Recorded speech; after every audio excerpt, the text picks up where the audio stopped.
There's a killer on the road. His brain is squirming like a toad. Take a long holiday, let your children play. If you give this man a ride, sweet family will die. Killer on the road. This is the Community Solutions Podcast. Jason Bradley, Andrew Richter, deep in the bowels of our underground lair, fresh out of NATO, where it's hopeless. You mean the G7? Yes. I found it funny how the president was 2.5 hours late to a rare press conference where Right. I think he answered 3 questions before falling asleep. Does it take that long to change your diaper? I'm just kind of curious. I mean, what's he doing that's so important that he's that's Bill Clinton late right there. Yeah. That's Clinton late. In fact, do you know the story of? By the way, First off, I'm going to get a second consecutive one right. Oh, good. Okay, because that was an easier one again. Yes. I think. Okay. I think it was not the windows, but the doors. Yes. Okay. Riders on the Storm. Good song, though. You're picking some good stuff. Absolutely. Upping the value of our music from the podcast playlist on Spotify. No question. Now, Yes. let me just say this. Do you know the story of George W. taking over from Bill Clinton? What happened to his first press conference? The first press conference, no. I remember they had taken all the W's off the computers. And Okay, some things I don't know like if they did that, but yeah. Bill Clinton was late to every press conference. If he called a 3 o'clock press conference, he showed up at 4:30. So Bush was notorious for being extremely punctual. Yeah. And his first, I don't know when it was. This is in Bush's book, by the way, his memoirs book. Yes. He said that it was a couple days after the it was 3-4 days later. Mm-hmm. He walks into the room and nobody announces that he's there. Nobody's looking. Everybody's chatting on their flip phones back then. Yeah. Nobody's paying any attention to us, and they turn around and they're like, "Oh my God." And Bush didn't know what to do. He just walks up and starts talking, and nobody's listening. Nobody's paying attention. They all scramble to sit down because they're like, "Oh my God, the president's here on time." that was his. It's in his book, the story of that. He talks about it for a few pages about how everybody was so surprised that he was on time for his first press conference. Jay, special session went in a couple days ago. What's your master prediction for our bumbling fools in St. Paul? Lots more taxes. So this is for the bonding bill? Is this for the bonding bill? No, this is for the budget. They don't have a budget. They still don't have a and budget. they need one on July 1st. Yes. The Republican obsession with no new taxes, if they come out of this claiming that as a victory while they cave on everything else, yeah, that's because true. they're going to cave on everything. We all know that. There's a whole lot of bad stuff that they want to pass out there. Well, here's the thing. I mean, if it's to pass a budget, I think they could pass a budget. If it has to be dumped in with all police stuff and all bonding bill, a bonding bill's not getting through. It's not getting 60%, I don't think. Yeah. They only pass a bonding bill when people aren't looking.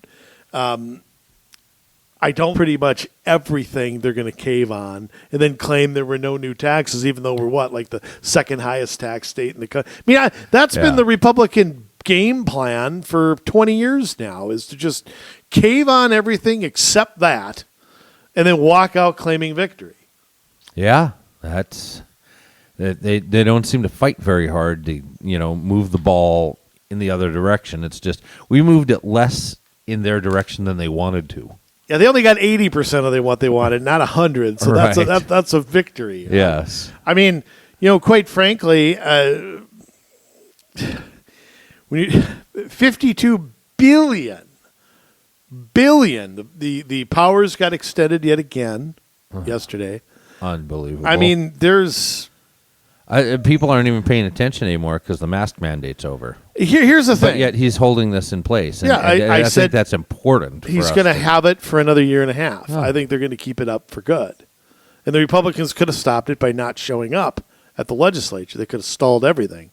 But again, I think that what they can't win is the messaging. They can't win that. They don't know how to fight the messaging. You know, if you look at Walz and his team of incompetent boobs, the one thing they've done is message well. Yeah. You know, you talk to a mask person, they repeat the Walz talking points like you wouldn't believe how disciplined it is. Oh, yes. It's just There the is variance. no room. I mean, it's just sick. And yet, with the conservative side, they're as disorganized and as bad as ever. And I predict that there won't be. Of course, now there will be because I predicted that there won't be. There won't be a special session. Or shutdown. Like I said, I think the Republicans will pretty much cave on everything. Right. Well, they're afraid of shutdowns because, again, the Democrat messaging makes them look like it's their fault. Like they're the reason there's a shutdown every time.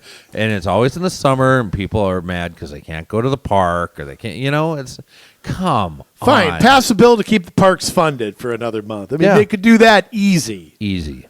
I mean, you don't have to shut down the parks on July 4th. Okay, you don't have to. That's intentionally inflicting pain upon us. Yes. So these idiots can't do their jobs. Yep. And you take the people who work there, you take in all that, and you use them as pawns. Well, that's what they're good at. Yeah, I mean, that's the only thing they're good at. So, I mean, give me a break. I tell you what, I have no hope for anything substantial. In fact, I'll tell you, I'm almost scared that they're going to cave on police reform.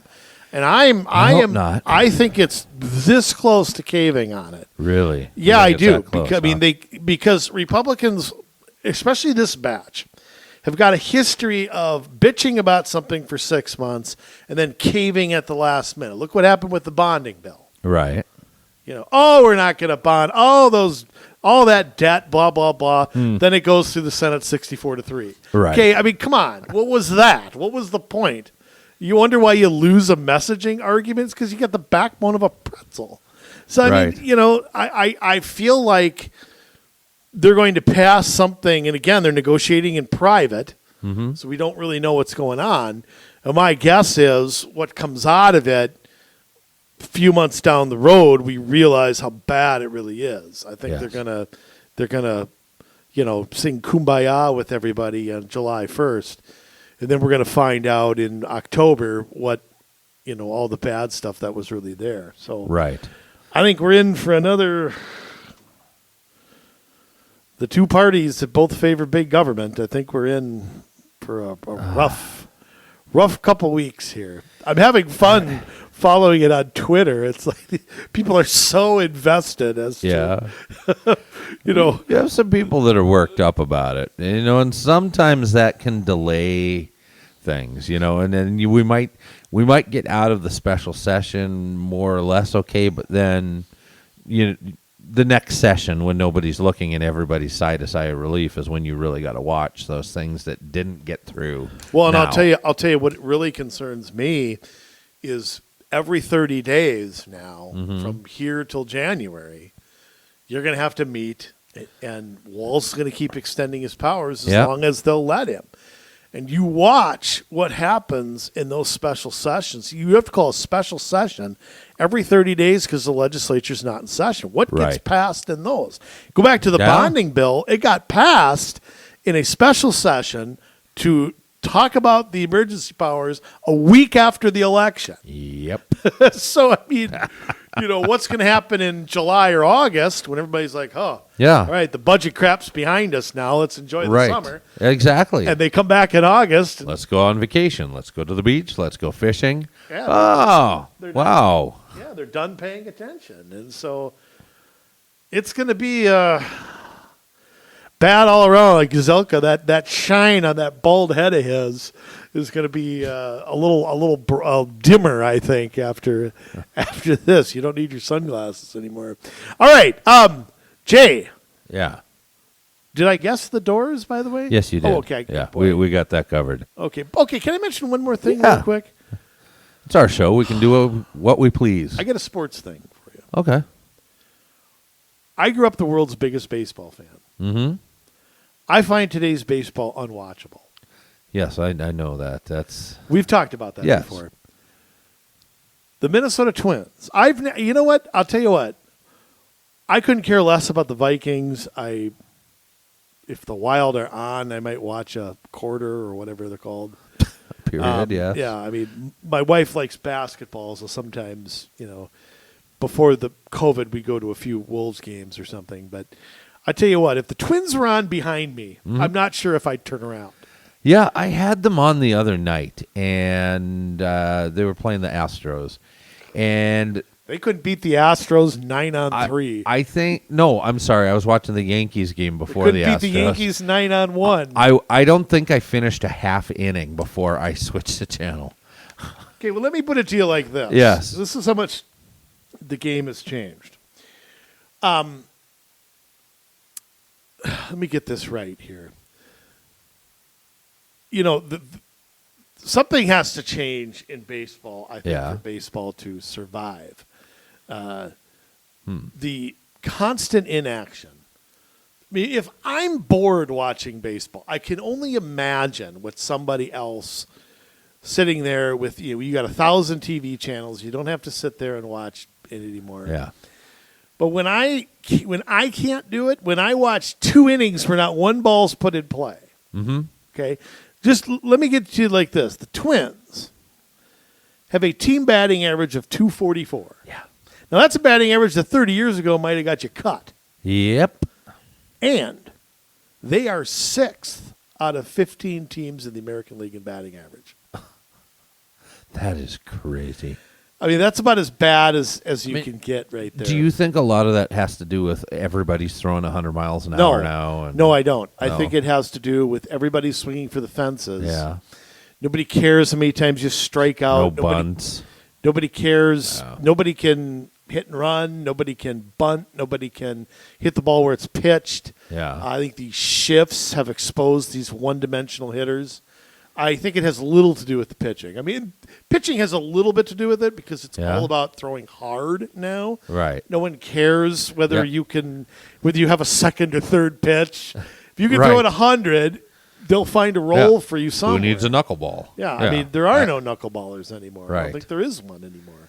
And I grew up with knuckleballers all over the place. So it's all about throwing as hard as you can and swinging for the fences. It's the extremes of the game, and do you think if they put together a team where they tried to play ball the old way and use strategy, that team would beat a team that is like consistently that is playing this new baseball? Yes, I think that team would win a 7-game series 4-1. Now, over 162 games, is a team are the Twins gonna have a 5-home run game and win 10-3? Sure. Yeah. They're gonna have them here and there. They've had them this year. Yeah. And they stink. Okay. But yes, do I think a team like that would thrive? But again, like all sports, they're all copycats of each other. Right. Go back to football in the 90s. I mean, every team trying to run the West Coast offense. Yep. It's like, okay, you don't have Jerry Rice and Joe Montana on your team. Well, we did. I mean, we had, Culpepper to Moss and True, but they were different players than right. You have to adjust your talent a little bit. Right. And I think it starts in the minor leagues. I think you watch college and minor league ball, and they're emulating this style now. So I think there's been a whole culture change. Do I think it'll change back? Yeah, but I don't know if it will in time to really save the game. I mean, the game is, I'll tell you what. We talked about the extra inning rule and how much I hate it. Yep. But if a 9-inning game takes 4.5 hours, I'm all right with it. Put a guy on second, get me out of my misery. I can't go back and get peanuts for the 7th time. Right. Let's just finish this thing. I'm sunburnt. If you're at the game, there's nothing like going to a game. There's nothing like being there. I still think that's a great experience, but. Mm-hmm. But it takes some leadership from a commissioner that I never thought I'd want Bud Selig back. But I mean, the guy we have now, Manford, is just god awful. I mean, he knows every problem and is reluctant to do a thing. I think the Players Association is also reluctant to change the game on the field by rules, because you've seen that in other sports. Other sports have changed, but they've evolved with rule changes. And baseball is a sport that's been reluctant to do that. But I'll tell you what. I mean, I sat and tried to watch the game in Seattle last night because it was on late. I was waiting for my wife to get home. Yeah. And when she got home, I said, she's like, you want to watch the Twins? I said, turn on a Lifetime. I watched a Lifetime movie. Okay? When women kill or something, or the babysitter's dead or whatever it was. I mean, I'd rather watch that. And I mean, I never thought I'd say something like that. So, I mean, but yeah, it's. Is baseball still primarily an American game, like basketball? Basketball was founded here, but really it's more popular in China, and that's why they cater to China so badly. I would say no to that. Yeah? I would say yes to that 40 years ago. Yeah, but I think if you look at Central American countries and South American countries, their top two sports are baseball and soccer. Right. Well, I mean, they do a lot of recruiting there, but do they? I mean, there's not a lot of money there, so I don't think like they have the marketing. No, they come here to make the money. Right. Where with the NBA, it's all about China. We can't upset China. We got to have our marketing in China. I would say, too, another place where baseball's grown is South Korea. I mean, you're seeing more Asian players than you ever saw. I mean, there were none 30, 40 years. It started with Ichiro and Hideo Nomo. Japanese, And you've seen that Japan was actually a place some guys went to extend their career. Dan Gladden was one of them. He played there in the 90s after playing for the Twins. So, I mean, there is that, too. I think the decline in the United States has been met. You can play baseball year-round in a lot of those countries. I think you've seen that reflective in the major leagues with, I think it's 25% are Hispanic now, ball players. I mean, it may even be higher than that. I mean, you'd have to look at 40-man rosters. I mean, that's what you'd have to look at. But, it has. I mean, again, baseball's not meant to be basketball. It's not meant to be back and forth, back and forth, back and forth. But my goodness. I mean, I watched who's the Asian pitcher? Maeda. First inning last night. He walks the bases loaded and then strikes two guys out. I saw that at my son's Little League game today. Yeah, the whole thing took like half an hour, and I didn't see one ball in play. I mean, I got up, I peed, I made myself a drink, I let the dog out, and the whole time I didn't see one ball made contact. So it's just sort of, I mean, do I think a throwback team could win? I think a throwback team would. You drop the 80s Cardinals into baseball today, and I'd like to see the baseball geeks, these dorks that run teams now, these math geeks with their leaky pocket protectors. I'd love to see them try to combat that. Yeah, I mean, do you think today's hitters could hit like a splitter, or? No, they can't hit anything today. Yeah. But again, a splitter is something not thrown much anymore. Right. It's fastball, curveball, changeup, and that's pretty much every pitcher now. Right. I think, again, if you brought Mike Scott back in, or if you brought Jack Morris or Doug Drabek or Kevin Brown and threw a ball like that, I think hitters would be befuddled. Yeah. I mean, there's Pedro Martinez had a great one, too. I mean, it's mostly fastballs because fastballs today, they talk about a, quote, spin rate. Right. Which I don't understand. I don't know what that means. But you used to have what's called a four-seam and a two-seam. Yep. But they throw them now with such velocity that they're trying to put spin on it. They're trying to throw a cutter or a screwball almost every time. Right. And I think that's also leading to more arm injuries because when you try to throw it as hard as you can with movement, the stress you put on your shoulder and your elbow are these bullpen guys, they use them up for 3 years and they're done. Yep. Because once you lose 4 or 5 miles an hour off your fastball, you're just another guy. You don't know how to pitch. You haven't learned how to pitch. Right. You learned how to throw. Yeah. So. Yeah, it's true. They need to bring back the EFS pitch. God bless Mike Marshall, who passed away recently. who threw 208 innings in relief in Yeah. 1974 for the Dodgers, and he played for the Twins later. But he was like a kinesiologist or something Yeah? like that, Huh. and taught guys how to pitch without putting all this strain on their arms and that kind of thing. I don't quite agree Interesting. with him. I didn't agree with him on everything, but it was interesting to listen to him talk. That he used to always wear a T-shirt Yeah. pitching. He said, "No, sweating is your body's way of cooling itself down." So, he had all these quotes about it, but yeah. Anyway, if you need some good REM out there, or you need something like that, mother-in-law's coming to visit or something, and you need a little sleep that night, just turn the Twins on. My word. You'll be snoring louder than you, Jay. Yeah.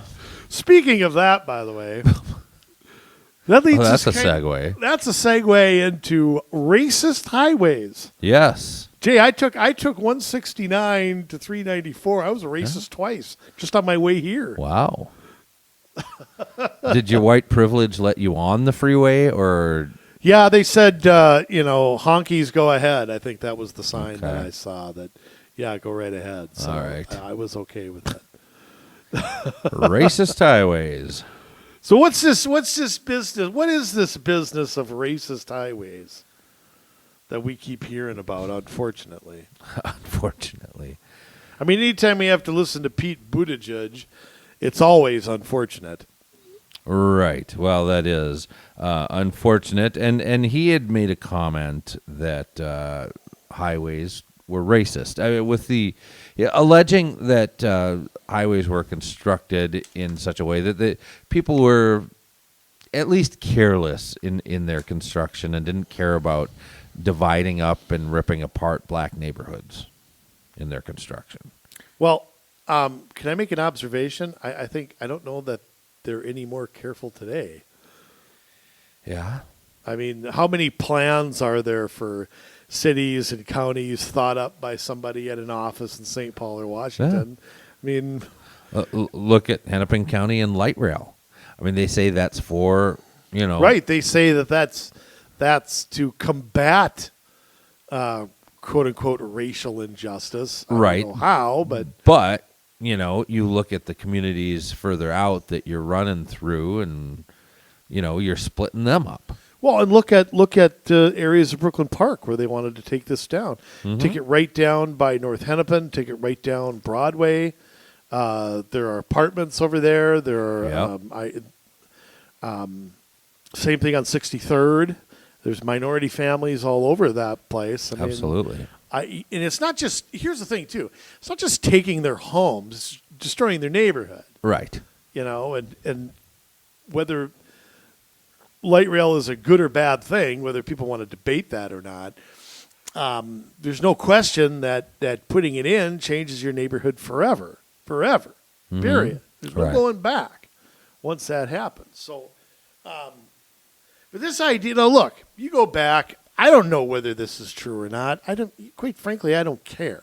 I mean, I just don't care. Right. The idea that to me, this is up there with renaming, taking a statue of Robert E. Lee down, or, editing out Dukes of Hazzard episodes so you don't see the General Lee. I mean, to me, that's where the whole idea of, whether or not, I mean, you put a highway through anything, you're going to disrupt something. Mm-hmm. Go drive up to Champlin. 169 completely divides the city. Yes. There's one city to the left, and there's one city. Now, the city's divided. It may not be divided among racial lines or economic lines or whatever, but the city's divided. Yes. Now, if you moved 169 a mile east or a mile west, Yeah. you're going to encounter the same issue. You're dividing something. Right. So, again, how do you have a highway system? I mean, and you go back to people tend to cluster. Mm-hmm. It just is what it is. Go back to New York and Little Italy and Hell's Kitchen, and you're telling me people didn't cluster back then? Right. I mean, they absolutely did. What do you know? Well, and they're clustering people now, and when you look at the way that things are devised, you have like a commercial center, and within 6 blocks of the commercial center, you have a lot of high-density housing, medium-density housing, not much single-family housing. Not new anyway, Yeah, unless not it's new. some association. Right, which those tend to be a little further out, but and you have some of that on either side of the highway. I mean, you don't really have like a singular neighborhood type feel. But this assertion that it's racist, well, everything is. I mean, whether we're talking about math or we're talking about highways, pick your subject. I mean, but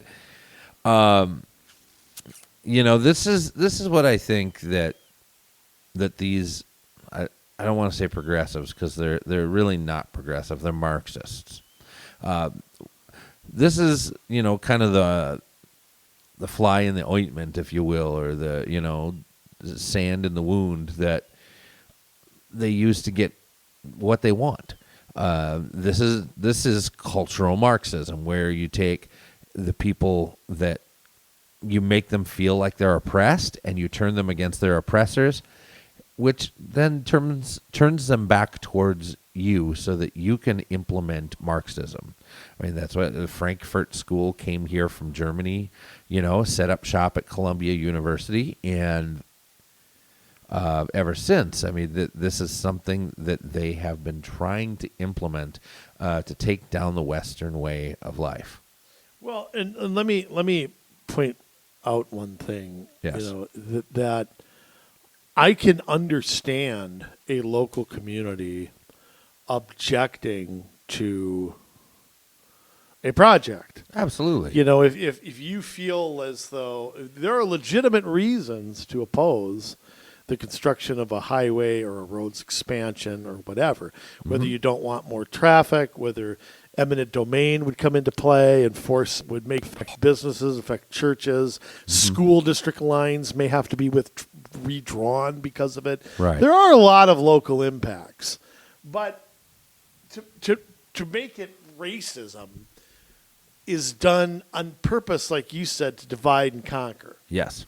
It's to get people angry, get them pissed off, get them ticked, keep them angry, and like you said, go after their oppressors. And what I think you're going to see, and look, were there some cities who did not treat black neighborhoods maybe the same as a white neighborhood in the 1950s? Yeah. Probably. Okay. I don't really care right now. I can't do anything about that. I mean, I care, but the idea that means that now what are we going to do to right that? Are we going to go after white neighborhoods? Go after white schools, so-called white schools? Are we going to, make their lives hell, take their houses as some sort of, racial revenge? Right. Well, Is race going to be, we're going to have some sort of racial scorecard with a highway program now? That are we going to get rid of highways altogether? Well, and that's kind of what they're looking at. I mean, there's a couple of different things that I know these people discuss when they're talking about equity in housing. And one is making sure that there is equitable housing everywhere. It doesn't matter the city. So, if people from the inner city want to move out to, the outer suburbs of the Twin Cities, or move to a small town that's like a bedroom community of the Twin Cities, well, they got to have housing available for their economic status. That's one thing that they say, and the other is this, with getting rid of highways to create better neighborhoods. You brought up an interesting point before the show. Does that not, as you're kind of redoing neighborhoods and you're bringing money back in, does that lead to gentrification, which then kind of displaces your low-income people? We should say is where a neighborhood becomes more affluent. But gentrification also occurs naturally too. It doesn't always. Sometimes it occurs because of policy, not always. I mean, sometimes, boom towns can happen and economic growth can happen. That's, we've seen that with a lot of cities over the years where where they've just become boom places because of oil or because of, some other reason like that, railroads, ports, so-and-so. So I think, that could, but I think the bigger thing that concerns me is putting everything through the lens of race and just assuming that minority communities are poor or they're incapable of improving their own lives, looking down upon them, and like you said, keeping them angry, giving them a boogeyman to constantly be upset about. Right. And also how much local control is going to be lost in this. If Highway 35, let's say, needs, which always seems to be under construction, but let's just say the feds are in on it or something from here on out, are they going to try to relocate change it out of an interstate highway? What are the local impacts of that? I think the local impacts of that are greater than anything that you could possibly put through a neighborhood. You take an interstate, okay, and you turn it into, a county road. Yep. Okay, that has a greater impact than just putting the interstate in there, period. Yeah. I mean, it really does. Traffic-wise, getting off, getting on. You have to put lights in, probably. I don't know what you'd have to do. It's just, it's. And I also think that the good part about highways is not being discussed. Highways also improved access to some of these neighborhoods. Some of these neighborhoods couldn't get places before a highway came in. Yeah. It provided a lot of work for people. I mean, I'm not a big believer in going into debt and because of course, 1956 we didn't have the money for this. We borrowed it. Right. But but I mean work after that. A lot of trucking jobs, a lot of things like that. There was a lot of opportunity to move up and to move out of poorer neighborhoods or to improve poorer neighborhoods. And I'd like to see somebody look at that for a change. Right. Instead of just stand there and beat the old racist drum. But I'll tell you what, they're having success already. I mean, this is the thing. They've already redefined the argument. Well, that's what they do every time. That's what they're so good at, is redefining the argument. You think you're arguing for one thing, and they do the old switcheroo on you, and they all of a sudden you look like you're a monster for what you're advocating for. Well, I mean, here's the thing. Yeah, there was a widening project down in Texas that they already put the kibosh on. And again, like I said, some people down there had legitimate objections to it. But the real reason that it was stopped was because of the Department of Transportation singling out minority communities. So it was Interstate 45. That was a plan, an expansion of that has already been stopped. But this is the way to create equity in the socialist mind. You use division to promote government power. And in the end, the winner is big government.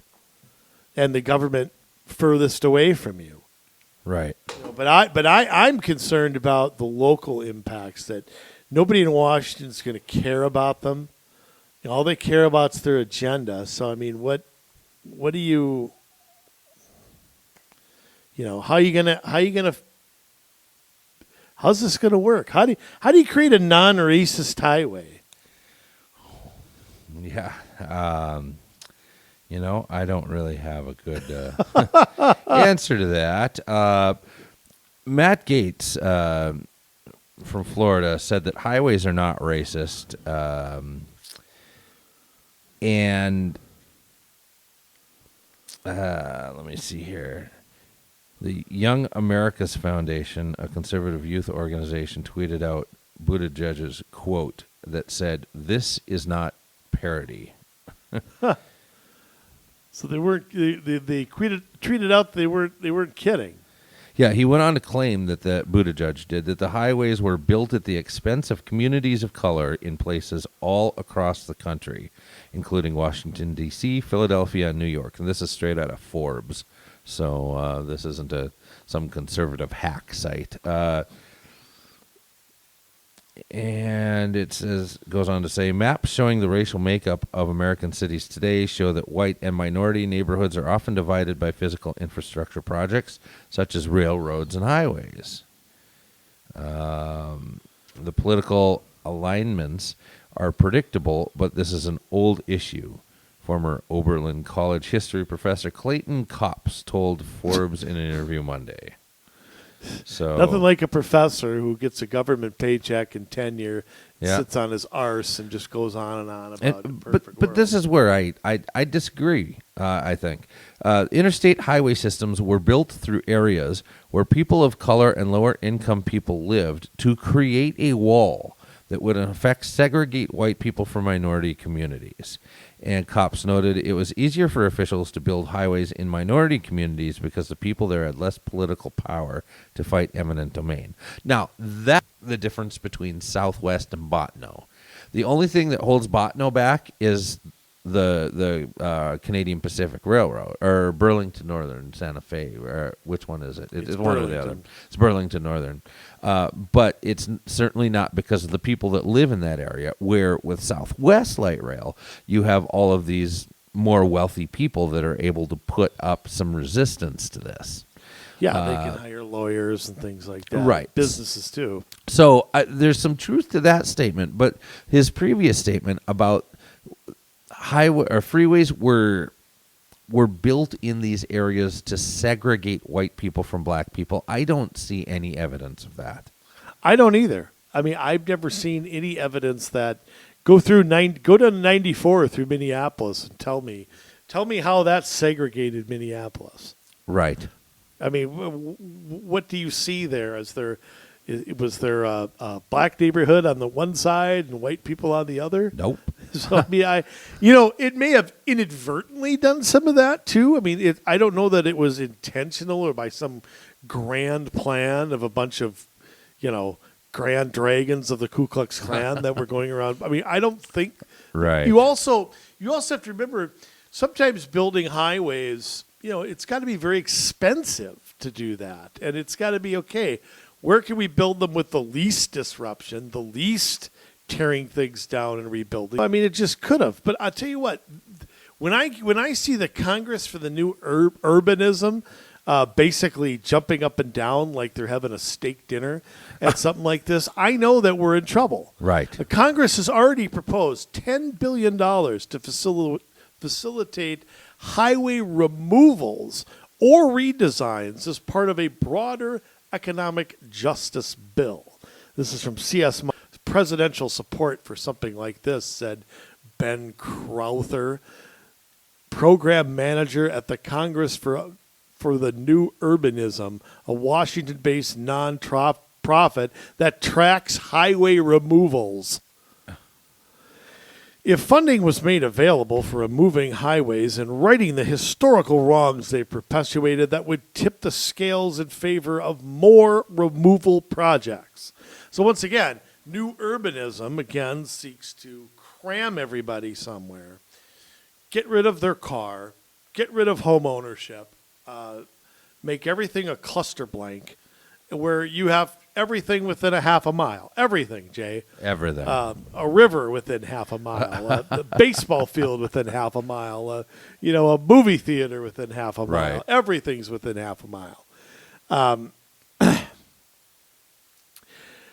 And again, they use the environment too as another thing. These highways brought with them significant health risks, including higher rates of cardiovascular disease, cancer, and asthma, according to a report by the Lincoln Institute of Land Policy.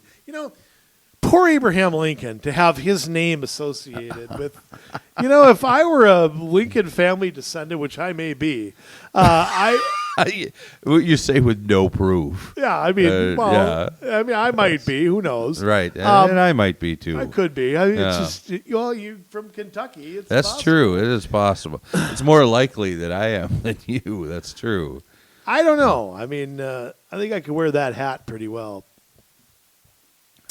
According to the CNU, which is the Center for New Urbanism, 18 U.S. highways have been removed in some form or another since the late 1970s. Really? Removed. Yeah. Drive times have typically only gone up by a few minutes, says Mr. Crowther. I take it you don't drive it every day. Right. I mean, the movement for such projects typically comes from mayors. Yeah, whatever. No, it doesn't. It comes from morons like you. You think a mayor sits around and says, hey, let's remove the one major road through our city. Yeah. Let's get rid of it. Oh. No, it's when some policy hack comes across and says, hey, I've been looking at this freeway and I think that there's some racist elements involved. And, if we were to turn this into a boulevard and we could put plenty of bicycle parking and things within walking distance, and we could really turn this into a center for shopping and enjoyment and people to congregate together, placemaking. I think that we're onto something there. That this stuff never comes from mayors. Mayors are a part-time position. Most of them, yeah. Almost all of them. Even in some big cities. Most, and I'm going to speak, I think, fairly correctly here. Most mayors don't come in with an overarching agenda to change an entire city. Like most, their city council was terrible, and they just want to put an end to the terrible policies of their and actions of their city council, or there was an issue in the city. Somebody's dog was barking too loud. They got a ticket for their fence. Somebody wanted to have a chicken. And that's how. Who knows what motivates people? No, but I mean, a lot of them are recruited by the Democrats. I mean, that's really what it comes down to. But that may not be their only motive for running. It's city managers, it's city planners, it's the American Planning Association, it's groups like the Center for New Urbanism. It is, Well, I'll tell you what, Smart though. Growth for America. I tell you what, though, it's getting scary. I mean, this same article here talks about Greenville, South Carolina. Yes. Which took down a 4-lane bridge in the early 2000s to uncover a waterfall. They created a park around that and made it a major draw in the city. How could they get there, though, with no bridge? Right. This is according to Alex Laska, transportation policy advisor with the think tank Third Way. What's that, like Third Strike? Here's another thing that scares me. Rochester, New York spent $22 million to fill in part of its inner loop highway, reclaiming 6.5 million acres of land. So they now own this land. The city generated investments worth $229 million in development of that land. In other words, they seized land, and then auctioned it off. I mean, how do we call that? And I'll tell you what, that also leads to gentrification. Mm-hmm. It leads to new businesses and residents coming in. Yeah. Old people getting pushed out. A lot of what we see being built around town, are the luxury apartment buildings, the mixed-use developments, the shopping centers where everything looks the same. You have the facade on the building that ties everything together, and it's this is the scary part now. Okay, the scary part now comes. What are now the criteria? Of course, we don't know. The president probably isn't even aware this is going on, and the government bureaucrats are going to have all the control now. Mm-hmm. So everybody, I'm telling you, you're going to get a gender, or not a gender, but you might. I mean, I wouldn't put that past anybody. Yes. You're going to get a scorecard on this. Right. Don't you think? Yeah. I mean, that's where everything seems to go. Is the streets will receive a scorecard, and anything that is overtly racist will be scored poorly. It could be overtly or it could be systemically racist in the way that it's set up. Just the system of the streets could be racist because they don't have enough parking in the black neighborhoods, or oh yes, that they're looking at. Who are these naughty cities that are? Okay, this is out of BuffaloRising.com. So this is a Buffalo, New York publication. Isn't that a Bob Marley song? No, that's Buffalo Soldier. Oh, okay, same difference. Not really, but so yes. So the Congress for the New Urbanism has released a report that lists 10 different projects where they think this would be a great thing. One is I-10, the Claiborne Expressway, New Orleans, Louisiana. Well, I-10. I mean, have you ever been down in that part of the world? No. No? Okay. No, New Orleans is a city I really want to go to, and I never have been. I enjoy it. I was there once, and I really did enjoy kind of taking a tour of the city and all that. But I-10, I mean, that starts all the way, well, I mean, it doesn't start in Houston. It goes all the way from the Mexican border across Texas down through southern Louisiana, Baton Rouge to New Orleans, and then trying to remember here. Yes, it goes across southern Mississippi into Alabama to get you kind of over by, it goes in Mississippi by Biloxi, which is a big mill, and then heads up towards Mobile, Alabama,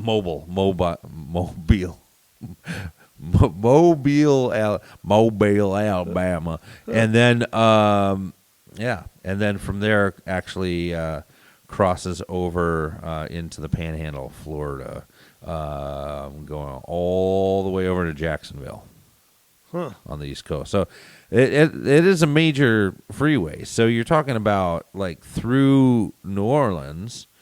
I mean, 10 doesn't really go through New Orleans either. Well, I guess it does. Kind of, they have an offshoot that goes down into New Orleans there. But because it kind of goes around Lake Pontchartrain. Mm-hmm. So, and there's like a really long bridge that connects New Orleans with on the other side of Lake Pontchartrain, headed up towards the Mississippi border.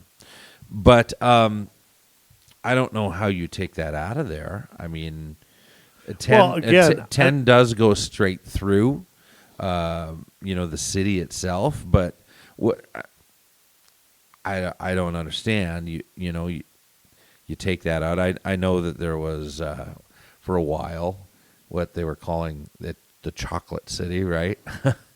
And so there is a large African American population there, but but it isn't clustered in one spot. I mean, the problem is that, yeah. I mean, if you change it,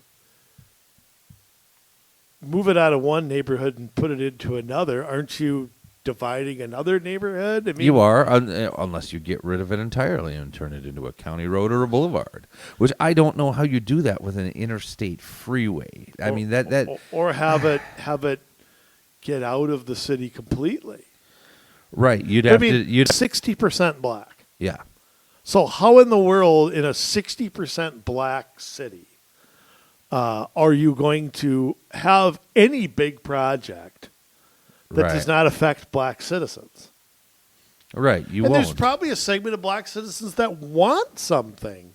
You know, they don't all have one brain here. Let's not talk about black people like that. No. I mean, you know, there are within the black community there's disagreements on what's good or bad for their own, you know, Right. schools or churches or neighborhoods or so on and so forth. But when you look at a city that's 60% black, how are you going to run anything through there that doesn't affect? And look at this. I mean, let's say there was another Katrina type event. How are you going to evacuate a city, especially a low-lying city that's in danger of flooding again, if you take out the freeway system? That is the quickest way to get people out of a city. I don't know what you're going to do. You're all going to take light rail, I guess. Because, I mean, that's the thing, too. I mean, as much as these interstates go through the city, they also do go through the suburbs. They hit the suburbs before they hit the city. And they make it sound like, oh, we just constructed these highways to divide up the cities in a racist manner. These highways, these freeways, go across the entire country. And people use them to get from city to city. That's why they go through the cities. Because people usually aren't going to take a freeway so that they can get to International Falls, Minnesota. No, they're taking a freeway so that they can get cross-country from one point to another. Yeah, I mean, it's used for people at work, people to travel, people whatever. I mean, I don't know how you're going to redo that. The only thing I could think of is, you're going to get these freeways are not going to be freeways anymore. Right. I mean, but still, I still don't see how you're going to do this without disrupting somebody. Oh, whether that's, you will, because, I mean, what they're talking about here, these are 10 highways, of which we got to 1 so far, that are recommended for tear down. Yeah. Not rerouting. Yeah, tear down. Tear down. The next one is I-275 in Tampa, Florida. Well, I mean, if you've ever... You've been to Tampa. On that. Yeah, absolutely. Fort Myers, it goes down. Yep, absolutely. And it goes across the bay there, as you go south into St. Petersburg and Bradenton. 270. With anything, it's like 394 here. It's kind of the workaround, and 694, 494. To divert some traffic on 94, depending on how you're trying to get around the city. And let's also remember that those big highways do bring people to local businesses. It's not all bad. Right. I think that there's the good points about freeways, could be argued just as much as the bad. I mean, look, again, I'm not an advocate of eminent domain. I'm not an advocate of redoing neighborhoods completely or anything like that. Mm-hmm.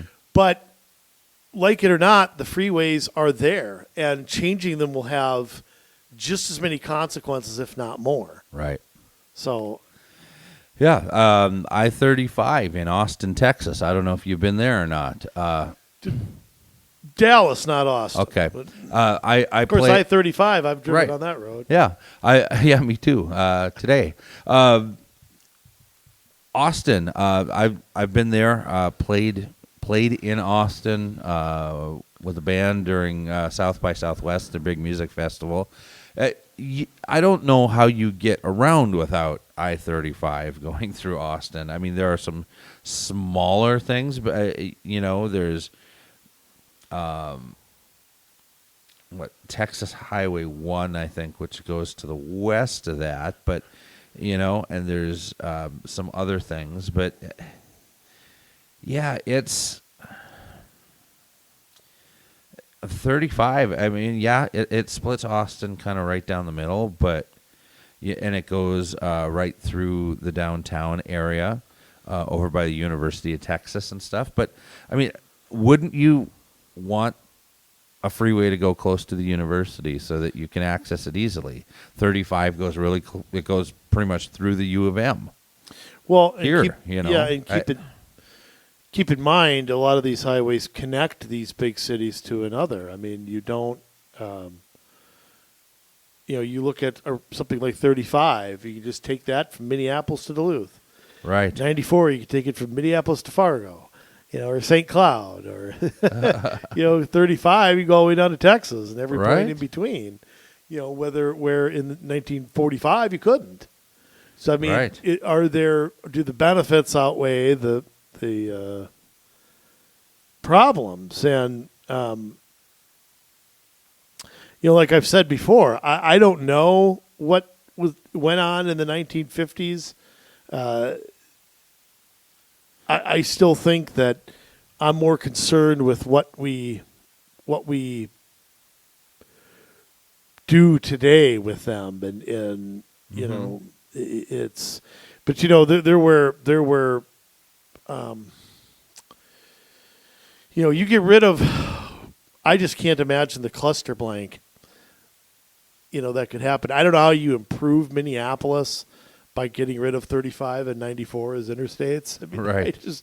I don't know what that does. This has been there, already. It's done. And, but people have moved around too since then. I mean, yeah, you still have black neighborhoods and Hispanic neighborhoods. Although I don't know that there was a huge Hispanic neighborhood back in the 50s. Down in that outside area. Of California, no, I don't think there was. And so I mean, you do have populations moving around, and I'm sorry. I mean, it doesn't matter what suburb you go to around the cities. There are plenty of minorities. People do move out. People do find a way out. People do get better jobs. They do better for their families, and they get out. And some people don't. But there are also white people that live in those neighborhoods. There are Hispanic people that live in those neighborhoods. There are Hmong people that live in those neighborhoods. Yeah, they live among them. Yes, my word. On that note, 345 in Dallas. I-345 in Dallas. That one I'm not as familiar with. I've been in Dallas. I don't remember driving around on I couldn't tell you on that. Yeah. Great city, though. From the little bit that I've been in it, I started there, and then I was playing at something down in Waxahachie, which is a little south of there. But anyways. Waxahachie. Yes. I-5 in Portland, Oregon. Well, that's a terrible city anyways. Let them destroy it. So Portland's racist too. Portland, Oregon. Yeah. I thought Portland, Oregon was that. I thought that was the utopia of. Yes. Yeah. That's what runs north and south, and connects like Olympia, Washington, and it goes down through Portland, continues on down into California and stuff, goes through Redding and all that. But yeah, Portland, well, there's enough problems with Portland. But, I mean, I don't know how else you do that, because you have to cross some rivers. There's like three different rivers in that area. How they would do it, I mean, probably is... It's close to the airport. Yeah, I mean, I think they would do it in a way that does not disrupt that. Yeah. I think they would do it just kowtowing, and I mean, how many people when they drive, white, black, Hispanic, whatever, are driving on a highway thinking that they're doing something wrong. Yeah. But again, I also think there's another agenda. I think there's an environmental agenda here. I think there's an agenda to get, with the huge drop in transit, which was dropping well before the pandemic. This whole war on cars, and I do think that this is a part of that. Mm-hmm. The whole effort to get you out of your car, out of rural America, out of out of the suburbs, and get you as close together as possible. Mm-hmm. If everybody's within a mile of each other, you don't need a highway.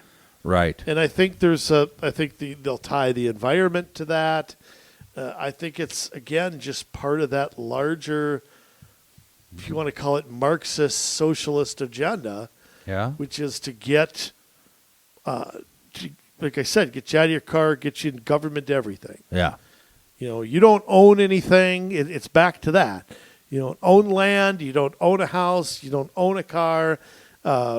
You're just subservient to whatever you happen to be lived by. Right. Right. I thought the rest of these were, we don't need to go through them all in painstaking detail. I do want to bring up Louisville because I'm Louisville. I've done the drive into Louisville, quite a few times, having family from down in central Kentucky. So you're coming down 65, you cross over that bridge on the Ohio River that says you're entering Kentucky, take a big sigh of relief. Over on the right-hand side, you've got the KFC Yum Center. And pretty much right away after you cross the Ohio River, you got to jump on 71/64, and then 64 goes out westward toward Frankfort, Kentucky, and out into the suburbs and stuff. And so I don't understand that one as much because that one really follows the Ohio River until it kind of turns south and goes out through town that way. I think that's interesting. The other ones on the list, Denver, Colorado, that's not a city you would really think. Well, and you also have to remember you're going through mountains with interstates. Right. I-70, you really want to get rid of that. I-81 in Syracuse, New York. Well, it's New York, say no more. Yeah, but again, you've got a large city, a large university. There's a lot in Syracuse also. Absolutely. I-980 in Oakland, California. Okay, California is its own. They're nuts anyways. And then, let's see. I'm going to try and do better than... This is going to be a tough one.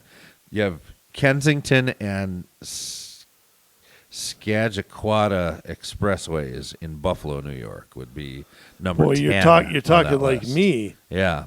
Number 10 on that list is in Buffalo. So you have this list of 10 that the Congress for the New Urbanism thinks is the right thing to take them out. And I think just by us looking at about half of those in depth, how do you do that? And you're looking really, and here's the goal of Marxism. It's not to equalize the playing field by bringing the people at the bottom up. It is by bringing the people at the top down. And so by taking out main thoroughfares of commerce, you bring businesses down.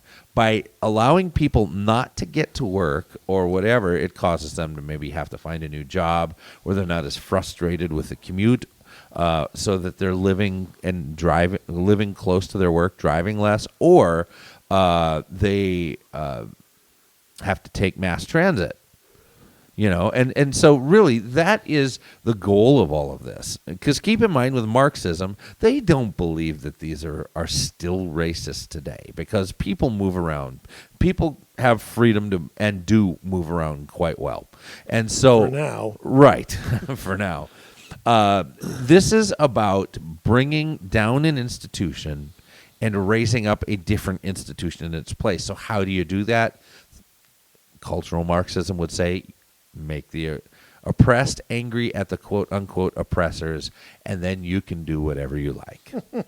Well, I mean, we talk about the same thing in schools. It's not about getting the kids not achieving as much up. It's dumbing down the standards to bring everybody down to an equity. Again, get everybody. I want to go back to Syracuse for a second. Okay. Here's some interesting facts. We can do that. Here's some interesting facts on Syracuse, and I'm getting this from the United States Census. Well, if you can trust This that. this is the 2010 version. Yes. Syracuse ranks 50th in the United States for transit ridership, which and they rank 12th in the most pedestrian commuters. Now, I say some of that has to do with the university, but let me tell you something. Yeah. It may be a reason Syracuse is being targeted. Because you've already got a percentage of the population doing what they want to be done. So if they take a major highway out or repurpose it or redo it, you're going to see more of what people are already beginning to do. In Syracuse, people 16 and up, this is how they get to work. 64% drive alone.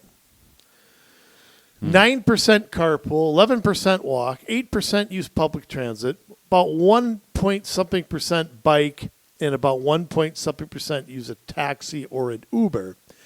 So you have 36% not getting to work by driving alone. That's high. Mm-hmm. So they might say, okay, there's a city where they're already starting to do the things we want them to do. So if we take out a major driving thorough or make it harder to travel or whatever, Yeah. are you then going to see more of the type of behavior that they want to see? Yeah. And it's a city where it's 29% African American. 29%. Yep, 56% white, and then there's Well, a percent that's Hispanic. And would separate that and wall that population off. okay, remember, wait a minute, remember. Yeah. That's the excuse. Right. We don't know that that's When you look the at truth. the facts, 81 comes in kind of from the northeast through the suburbs, goes right past Syracuse Hancock International Airport, goes straight from there and almost borders Lake Onondaga. I don't know if I pronounced that right. I have no. But- Don't look at me for pronunciation. There's really not much real estate to the west of that. Or is that other than the lake. undeveloped? Yeah. Yeah, I mean, there's some green space there. There's some other roads, but it looks pretty green, like it's a park. So I don't think there's many people living there. And then it goes a little bit to the east and goes straight past 2 hospitals and the VA Medical Center, so 3 hospitals, and then goes straight south into the suburbs again. So it hits the important points where people need to get quickly, right? Airport, hospitals, and when it is in the middle of town, it's close to a lake. It borders like some parkland and then the city. So I don't see where it's doing that either. Granted, you tend to have poorer communities that live around the hospitals and stuff, but you need to be able to get to the hospitals quickly. And if you turn that into a boulevard with stoplights and whatever else, you're only going to slow down people from getting unless you're relying on an ambulance to get to the hospital, which not everybody does. Sure. Well, and again, I mean, who knows what the truth really is, but I'm just thinking that the university, by the way, has 22,000 students, and Syracuse is a city of 150,000. Right. So I don't know if obviously they don't all live right in Syracuse, I'm sure. Right. But There's some. do they make cities up? around Do it. they make up most of the walking and biking? I mean, I don't know. It's the university is a big part of that city. Absolutely. So, and that's in west central New York, if you can picture New York in your head. Yes. New Not York- too far from Lake Ontario. Yeah, you've got like Buffalo and Niagara Falls in one extreme corner, and you've got New York Yeah. City and all that in the southeast part. Yeah. So really close to like Rochester, not too far from the border with Ontario. Yeah, I mean it's up there, but I think that they're, it just may be. It may be that that's a city that they can target for doing what, if you've got a population where 36% aren't driving, jack that up to 50. Mm-hmm. And that could become the new Portland. That could become the new example of what could be. Right. What is the possibilities that could happen if we follow? And then other cities are going to get pushed to do the same.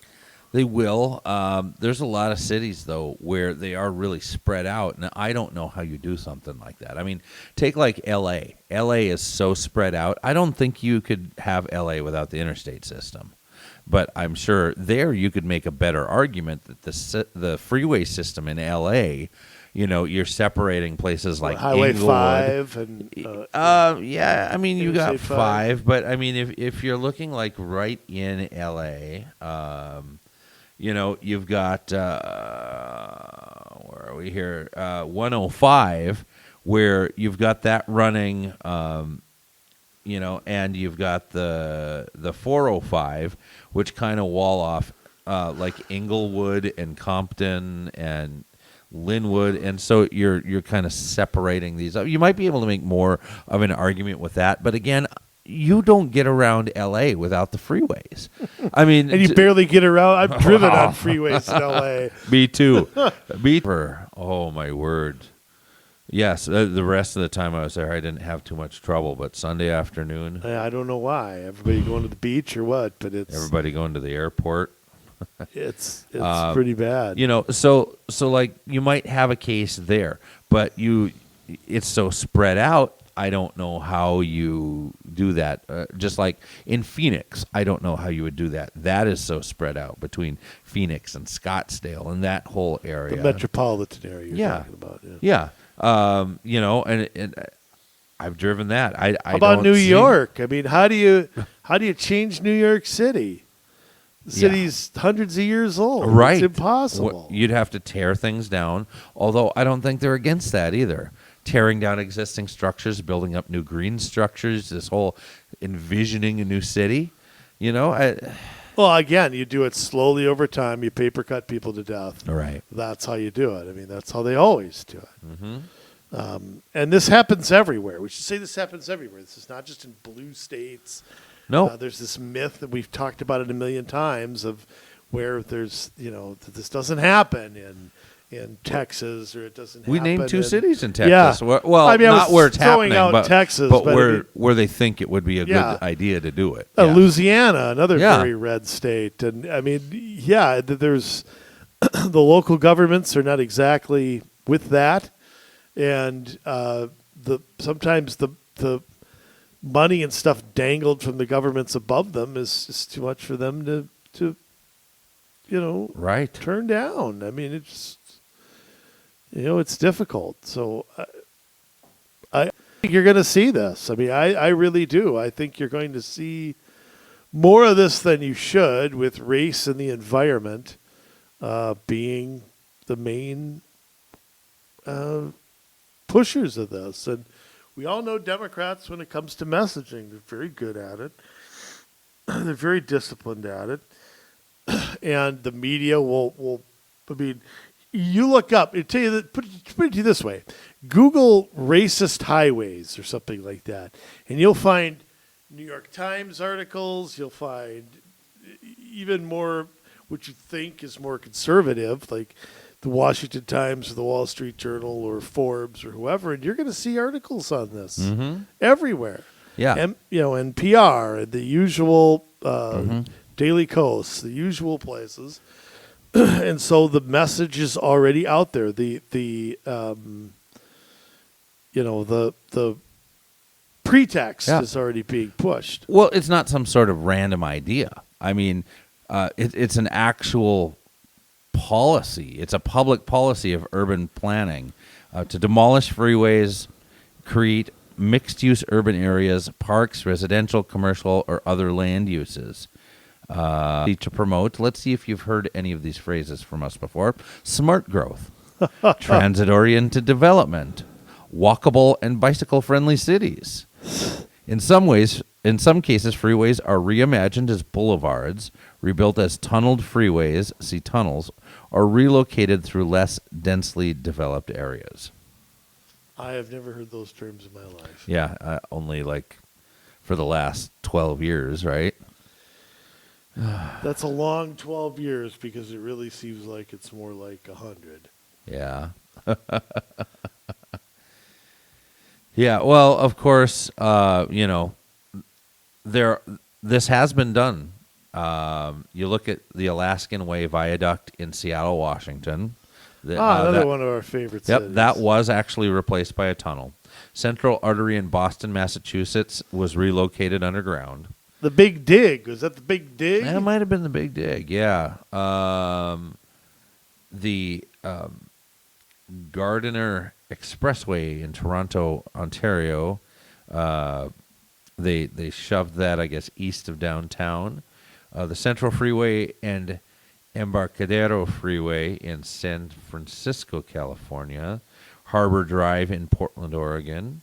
The Inner Loop in Rochester, New York was closed in December of 2014. Interstate 30 in Fort Worth, Texas was relocated. Interstate 170 in Baltimore, Maryland.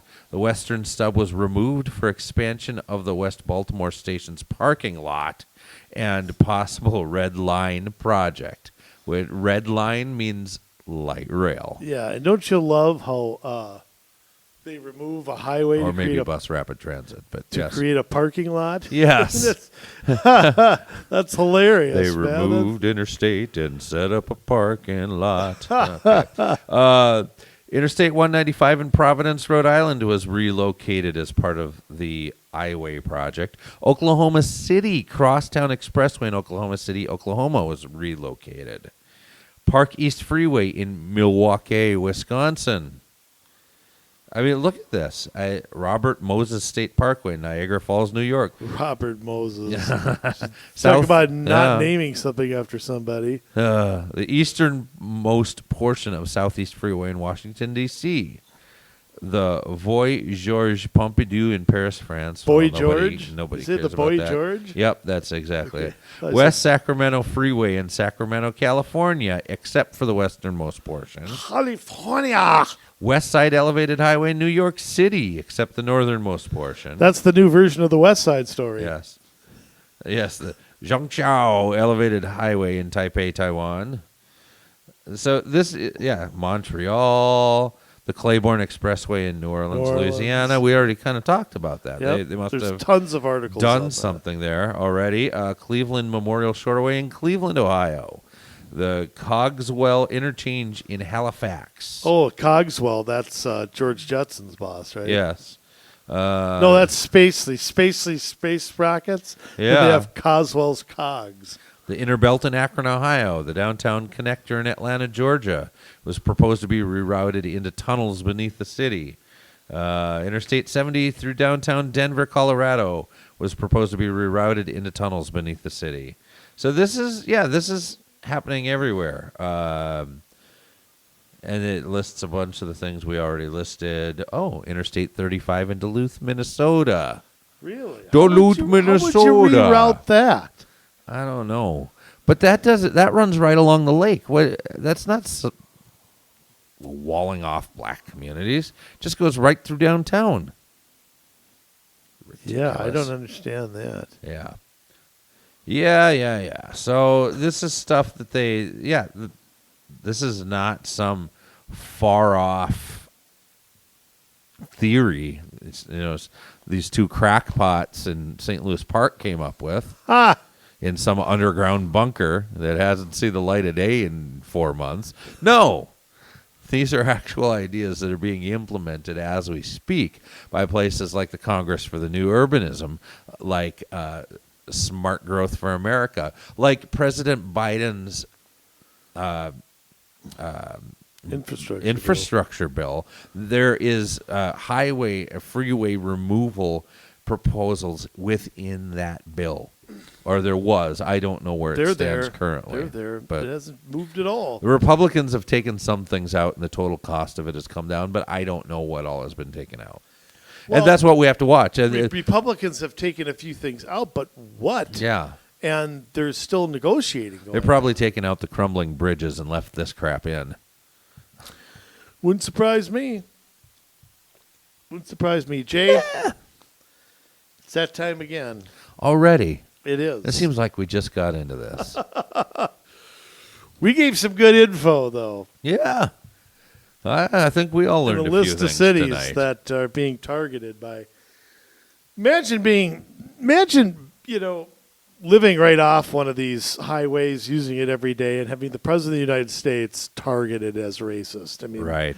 just sick. Of course, Biden probably doesn't know he's doing it, so that's, limousine riding, wheeling, dealing, son of a gun. The king of sting, the master of disaster. He does this every week, ladies and gentlemen, with the sign-off sermon, SOS. Community Solutions presents Words of Wisdom from Jason Bradley. Wow. So you're saying I'm wise. No, I just got that on a now and later. For a fortune cookie or really? something. Oh, boy. Oh, wow. So, yeah.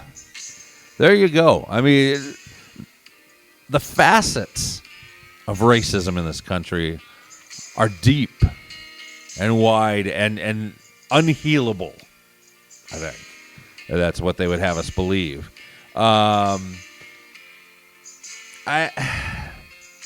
Anything can be racist. Highways, mathematics, science, passing grades, making money, not making money, making some money but not too much or not too little. It's all racist. And this is done to be able to put, like I said earlier, sand in the wound so that we're always discontented with what's going on around us. I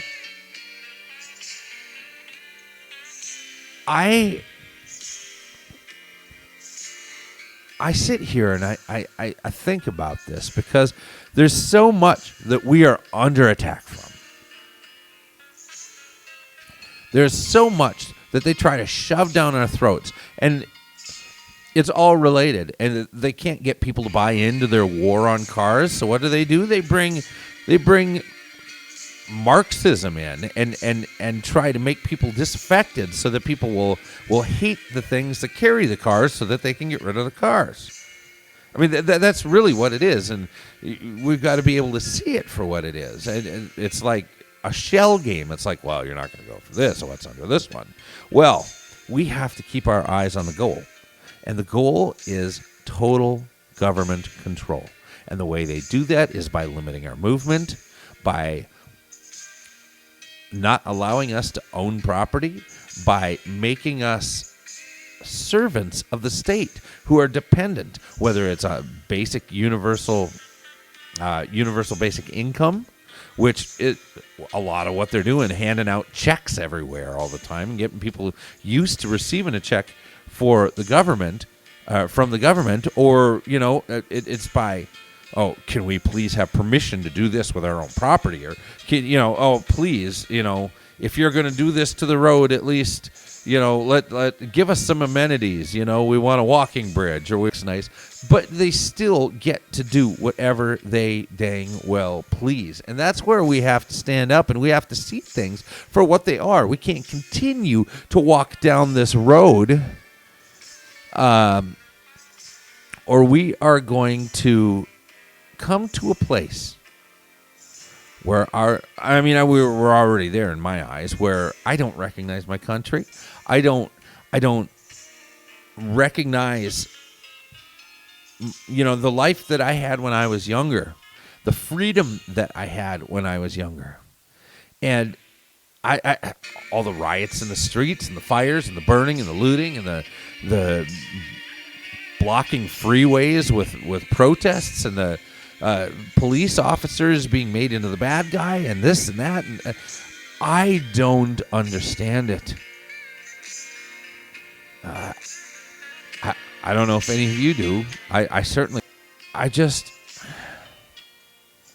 ask for you to take a look at our country. How much more are you willing to suffer?